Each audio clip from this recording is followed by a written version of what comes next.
जय माता लक्ष्मी, जय मां शेरावाली। मित्रों, नवरात्रि केवल एक पर्व नहीं बल्कि आध्यात्मिक जागरण का महोत्सव है। यह समय मां दुर्गा की उपासना, शक्ति और भक्ति का होता है। लेकिन क्या आप जानते हैं कि नवरात्रि में कुछ गलतियां आपके जीवन में भयंकर संकट ला सकती हैं? कुछ भूलें ऐसी होती हैं जो आपकी सारी पूजा और व्रत को निष्फल कर सकती हैं। अगर आपने यह गलतियां कर दी तो आपको जीवन भर उनके दुष्परिणाम भुगतने पड़ सकते हैं। मित्रों, आज का प्रश्न बहुत ही महत्वपूर्ण है। अगर आप स्त्री हैं और नवरात्रि का व्रत रख रही हैं तो यह वीडियो आपके लिए बहुत जरूरी है। अगर आपने यह पूरी जानकारी नहीं ली तो आपकी साधना अधूरी रह सकती है। नवरात्रि में कुछ ऐसे कार्य हैं जिन्हें करने से मां दुर्गा की कृपा की जगह क्रोध मिल सकता है, और अगर ऐसा हुआ तो आपका जीवन कष्टों से भर सकता है। नवरात्रि में ये 5 गलतियां कभी मत करना। व्रत रखते समय यह गलती मत करें, वरना आपके घर में दरिद्रता आ सकती है। अगर आप यह काम कर रहे हैं तो आपकी सारी पूजा निष्फल हो सकती है। इस एक गलती से आपके घर की सुख शांति पूरी तरह नष्ट हो सकती है। अगर आपने यह कार्य कर लिया तो मां लक्ष्मी की कृपा आपसे दूर हो जाएगी। इस आखिरी गलती से मां दुर्गा नाराज हो सकती है और आपके जीवन में संकट आ सकते हैं। क्या आप जानना चाहते हैं कि ये 5 गलतियां कौन सी हैं? अगर आप मां दुर्गा की कृपा पाना चाहते हैं तो इस वीडियो को अंत तक जरूर देखें। यह सिर्फ एक साधारण जानकारी नहीं बल्कि आपके जीवन को बदलने वाला रहस्य है। मित्रों, नवरात्रि की पवित्रता को बनाए रखने के लिए ये बातें याद रखें। सही विधि से पूजा करें, नहीं तो आपकी श्रद्धा व्यर्थ हो सकती है। मां के 9 रूपों की उपासना सही तरीके से करें ताकि आपकी मनोकामना पूरी हो। व्रत और उपवास के नियमों का पालन करें, नहीं तो इसका फल नहीं मिलेगा। नवरात्रि के दौरान कुछ विशेष चीजों का सेवन न करें जिससे आपका शरीर और मन शुद्ध रहे। मां दुर्गा के भजन, मंत्र और आरती का सही तरीके से जाप करें ताकि आपकी पूजा सफल हो। मित्रों, अब हम आपको बताएंगे एक प्राचीन कथा। यह कथा आपको नवरात्रि की पवित्रता और शक्ति का रहस्य बताएगी। इस कथा में एक स्त्री ने नवरात्रि के दौरान एक भयानक भूल कर दी जिसका दुष्परिणाम उसे जीवन भर भोगना पड़ा। आइए जानते हैं यह रहस्यमयी कथा। मित्रों, कथा को शुरू करने से पहले अगर आप हमारे चैनल पर नए हैं तो अभी हमारे चैनल को सब्सक्राइब करें और बेल आइकन दबाएं, क्योंकि नवरात्रि के 9 दिनों तक हम आपके लिए विशेष और महत्वपूर्ण वीडियो अपलोड करने वाले हैं। हर दिन आपको मां दुर्गा की कृपा पाने के अचूक उपाय, नवरात्रि की गुप्त शक्तियां और आध्यात्मिक रहस्य जानने को मिलेंगे। इसलिए जैसे ही हमारी नई वीडियो अपलोड होगी वह सबसे पहले आप तक पहुंचे। तो चलिए अब बिना देर किए जानते हैं वह रहस्यमयी कथा। एक बार की बात है, माता दुर्गा अपने स्वर्ण सिंहासन पर विराजमान थीं। उनके चारों ओर दिव्य प्रकाश फैला हुआ था। वातावरण अत्यंत पवित्र और शांत था। मंद मंद सुगंधित वायु प्रवाहित हो रही थी जिससे मंदिर का वातावरण और भी मनमोहक लग रहा था। तभी आकाश मार्ग से होते हुए देवर्षि नारद जी वहां पधारे। उनके मुख पर तेजस्वी आभा थी और हाथ में वीणा। वे नारायण नारायण का जाप करते हुए माता के चरणों में नतमस्तक हुए और बोले, हे माता, आज मैं आपसे एक बहुत ही महत्वपूर्ण जानकारी लेने आया हूं जो संपूर्ण मानव जाति के कल्याण से जुड़ा है। और यह प्रश्न लोगों के मन में आता तो है, लेकिन इसकी सटीक जानकारी किसी को भी पता नहीं होती है। कृपया करके आप मुझे मेरे इस प्रश्न की जो शंका है उसे दूर करिए। माता दुर्गा मुस्कुराईं और बोली, हे देवर्षि नारद, आप सदा जिज्ञासु रहते हैं। यदि आप यह प्रश्न कर रहे हैं तो अवश्य ही कोई महत्वपूर्ण प्रश्न होगा। कहिए, क्या जानना चाहते हैं आप? मैं आपके प्रत्येक प्रश्नों का उत्तर अवश्य दूंगी। आपके मन में जो भी शंका है बेझिझक होकर आप पूछिए। मैं अवश्य ही आपकी शंका को दूर करूंगी। देवर्षि नारद जी ने माता दुर्गा की ओर देखा और गंभीर स्वर में बोले, हे माता, नवरात्रि का समय बहुत ही शुभ और पवित्र माना जाता है। यह केवल एक पर्व नहीं बल्कि आध्यात्मिक जागरण का अवसर होता है। इस दौरान लोग व्रत रखते हैं, मां दुर्गा की उपासना करते हैं और भजन कीर्तन करते हैं। लेकिन माता, मैंने यह भी देखा है कि कई लोग अनजाने में ऐसी गलतियां कर बैठते हैं जिनके कारण उनकी सारी पूजा निष्फल हो जाती है और उन्हें जीवन भर कष्ट भोगने पड़ते हैं। माता, मैं आपसे जानना चाहता हूं कि नवरात्रि के दौरान कौन से 5 कार्य ऐसे हैं जो मनुष्य को नहीं करने चाहिए। ये कौन सी 5 गलतियां हैं जिनसे बचना आवश्यक है ताकि मां दुर्गा की कृपा बनी रहे और जीवन में सुख समृद्धि बनी रहे? माता, कृपया मुझे इस विषय में ज्ञान दीजिए ताकि मैं संपूर्ण मानव जाति को यह संदेश दे सकूं और वे इन गलतियों से बचकर अपना जीवन सुखमय बना सकें। माता दुर्गा ने देवर्षि नारद जी की बात ध्यानपूर्वक सुनी और कुछ क्षणों के लिए मौन रहीं। फिर वे गंभीर स्वर में बोली, हे देवर्षि नारद, तुम्हारा प्रश्न अत्यंत महत्वपूर्ण है। मैं तुम्हें इसका उत्तर अवश्य दूंगी, लेकिन तर्क से नहीं बल्कि एक कथा के माध्यम से। देवर्षि नारद जी ने माता दुर्गा की वाणी को सुनकर प्रसन्नता व्यक्त करते हुए बोले, हे माता, कृपया आप वह कथा सुनाइए जिससे संपूर्ण मानव जाति को यह सीख मिले कि नवरात्रि के दौरान कौन से कार्य वर्जित हैं जिन्हें हमें नहीं करने चाहिए। माता दुर्गा कथा सुनाना आरंभ करते हुए कहती हैं, हे नारद जी, एक समय की बात है, एक नगर था जो अत्यंत सुंदर और समृद्ध था। इस नगर में बड़े बड़े मंदिर, चौड़ी सड़कें और हरे भरे बाग बगीचे थे।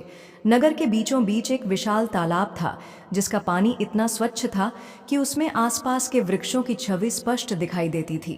तालाब के चारों ओर हरे भरे पेड़ लगे हुए थे जिन पर रंग बिरंगे पक्षी चहचहाते रहते थे। इन वृक्षों की ठंडी छाया में लोग विश्राम करने आते थे। नगर की गलियां साफ सुथरी थीं और लोग आपस में प्रेम भाव से रहते थे। इसी नगर में एक दंपति रहता था। सेठ गोपाल दास और उनकी पत्नी सुधा गोपाल दास एक प्रतिष्ठित व्यापारी थे जिनका व्यापार दूर दूर तक फैला हुआ था।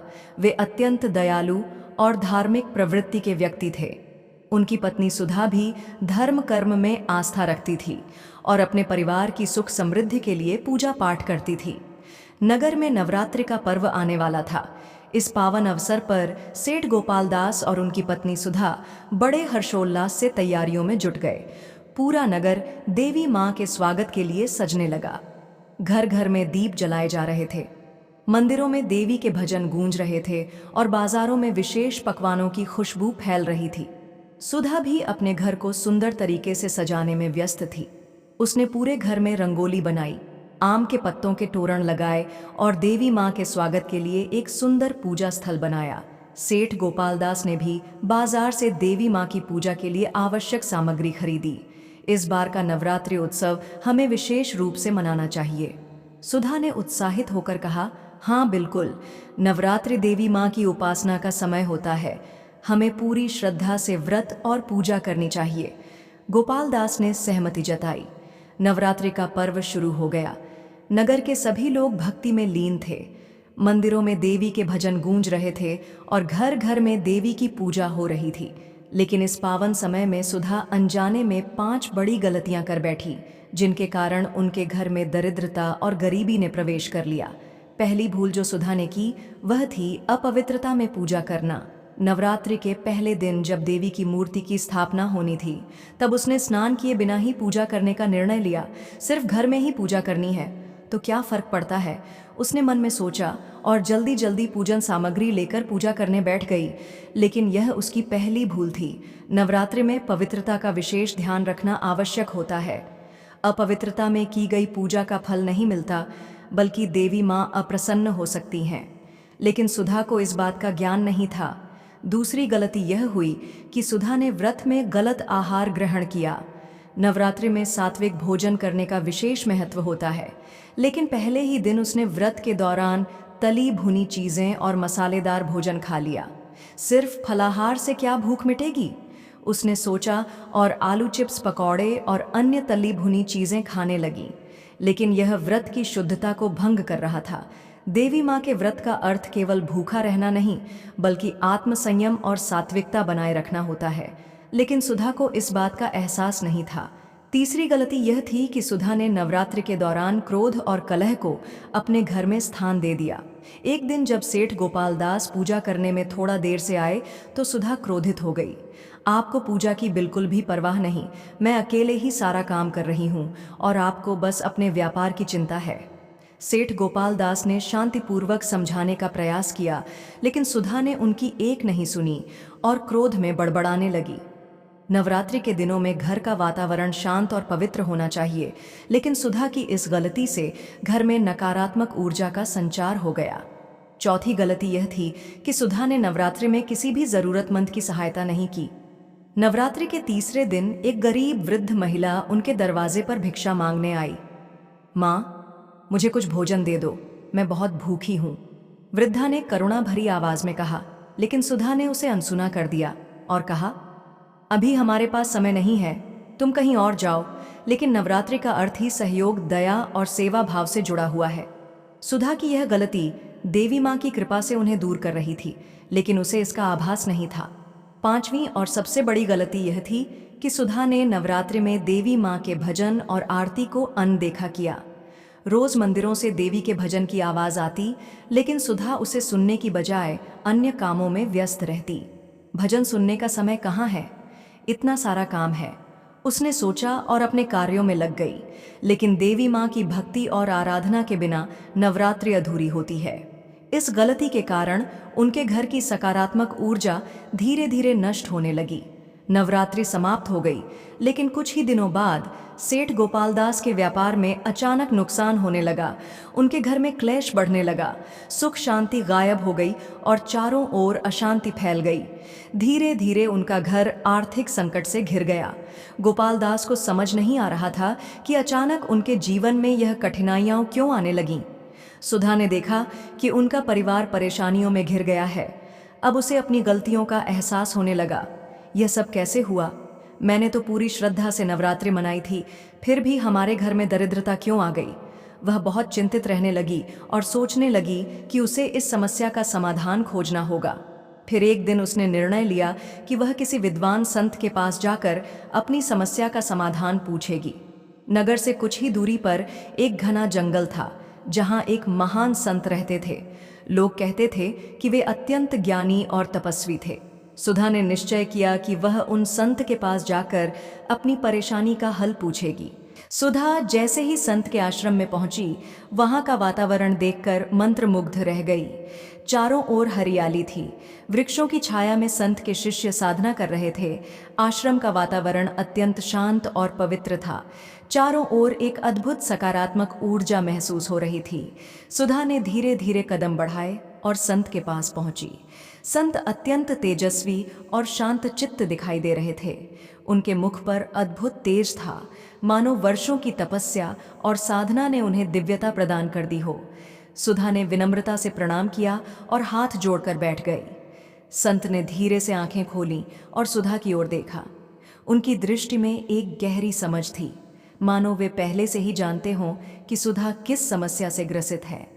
सुधा ने कांपते स्वर में कहना शुरू किया, महाराज, मैं एक सामान्य गृहस्थ स्त्री हूँ। मेरे पति और मैंने नवरात्रि का व्रत पूरे विधि विधान से किया, लेकिन हमारे घर में विपत्तियां बढ़ती ही चली गईं। जहाँ पहले सुख शांति थी, अब वहाँ दरिद्रता और कलह ने स्थान ले लिया है। मैं यह समझने में असमर्थ हूँ कि आखिर मुझसे कौन सी भूल हुई जिसके कारण हमारे जीवन में इतना कष्ट आ गया। सुधा की आंखों में आंसू आ गए। उसने आगे कहना जारी रखा, मैंने सुना है कि आप बहुत ज्ञानी हैं और आपके पास हर समस्या का समाधान होता है। कृपया मेरी सहायता करें।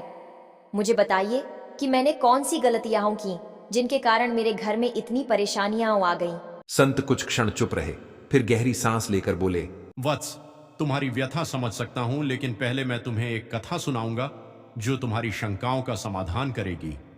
एक समय की बात है, एक छोटे से गांव में रामशरण नाम का एक व्यक्ति रहता था। वह बहुत ही मेहनती, ईमानदार और धर्मप्रिय था। उसकी पत्नी सुमित्रा भी धार्मिक विचारों वाली थी। वे दोनों हर साल नवरात्रि का व्रत रखते, माँ दुर्गा की पूजा करते और पूरे विधि विधान से अनुष्ठान संपन्न करते। उनके घर में कभी धन की कमी नहीं थी, सुख शांति बनी रहती थी और लोग उनके घर को आदर्श गृहस्थी का उदाहरण मानते थे। लेकिन एक वर्ष नवरात्रि के दौरान सुमित्रा से 5 ऐसी भूलें हो गईं जिनके कारण उनके जीवन में दरिद्रता और कष्टों का प्रवेश हो गया। पहली भूल, नवरात्रि के पहले दिन ही सुमित्रा ने अपने मन में क्रोध और अहंकार को स्थान दे दिया। उसने घर की नौकरानी को अपमानित किया, उसे डांटा और अपशब्द कहे। जब नौकरानी ने रोते हुए कहा, मालकिन, मैं भी मां दुर्गा की भक्त हूं, कृपया मुझसे इस तरह बात न करें, तो सुमित्रा ने उसे और भी बुरी तरह फटकार दिया। यह नवरात्रि का पहला दिन था और उसी दिन से घर में अशांति बढ़ने लगी। पूजा के दौरान बार बार दिया बुझ जाता, फूल मुरझाने लगते और वातावरण भारी महसूस होने लगा। लेकिन सुमित्रा को यह समझ नहीं आया कि यह सब क्यों हो रहा है। दूसरी भूल, नवरात्रि के तीसरे दिन गांव में एक उत्सव था और सुमित्रा की सहेलियां वहां आईं। उन्होंने आग्रह किया कि थोड़ा स्वादिष्ट खाना खा लेते हैं, मां दुर्गा को कौन सा फर्क पड़ता है। सुमित्रा ने बिना सोचे समझे मसालेदार और गरिष्ठ भोजन बना लिया। उसने प्याज लहसुन का भी उपयोग किया, जबकि व्रत के दौरान इनका परहेज करना चाहिए था। उसी रात उसका पति रामशरण व्यापार में भारी नुकसान की खबर लेकर घर लौटा। तीसरी भूल, नवरात्रि के 5वें दिन गांव में एक वृद्ध संत आए। उन्होंने सुमित्रा से अन्न और वस्त्र दान करने की विनती की, लेकिन सुमित्रा ने कहा, मैं अपने घर का अन्न बाहर नहीं बांट सकती, पहले अपना घर संभालूं, फिर किसी और को दूंगी। वृद्ध संत मुस्कुराए और बोले, बेटी, नवरात्रि केवल उपवास करने का समय नहीं, बल्कि सेवा और दान का अवसर भी है, जो स्वयं को संकुचित रखता है। मां लक्ष्मी उससे दूर चली जाती हैं, लेकिन सुमित्रा ने उनकी बातों को अनसुना कर दिया। चौथी भूल, 7वें दिन, सुमित्रा और रामशरण के बीच किसी छोटी सी बात पर विवाद हो गया। विवाद इतना बढ़ा कि दोनों के बीच कटु शब्दों का आदान प्रदान हुआ। मां दुर्गा के उपासना काल में घर के वातावरण को शुद्ध और शांत रखना चाहिए, लेकिन उनके घर में तो झगड़े बढ़ने लगे। रामशरण चिड़चिड़े हो गए और घर की सुख शांति धीरे धीरे समाप्त होने लगी। 5वीं भूल, आखिरी दिन जब कन्या पूजन का समय आया तो सुमित्रा ने केवल दिखावे के लिए कन्याओं को भोजन कराया। वह मन से खुश नहीं थी, बस ये सोच रही थी कि लोग क्या कहेंगे। जब कन्याओं को भोजन करवाने के बाद उनका आशीर्वाद लेने का समय आया तो एक छोटी कन्या ने कहा, मां, सच्ची भक्ति मन से होती है, सिर्फ रस्म निभाने से कुछ नहीं होता। सुमित्रा को बहुत गुस्सा आया और उसने कन्याओं को जल्दी जल्दी विदा कर दिया। जैसे ही वे गईं, घर की सारी चीजें अस्त व्यस्त हो गईं। नवरात्रि के समाप्त होते ही रामशरण का व्यापार पूरी तरह ठप हो गया।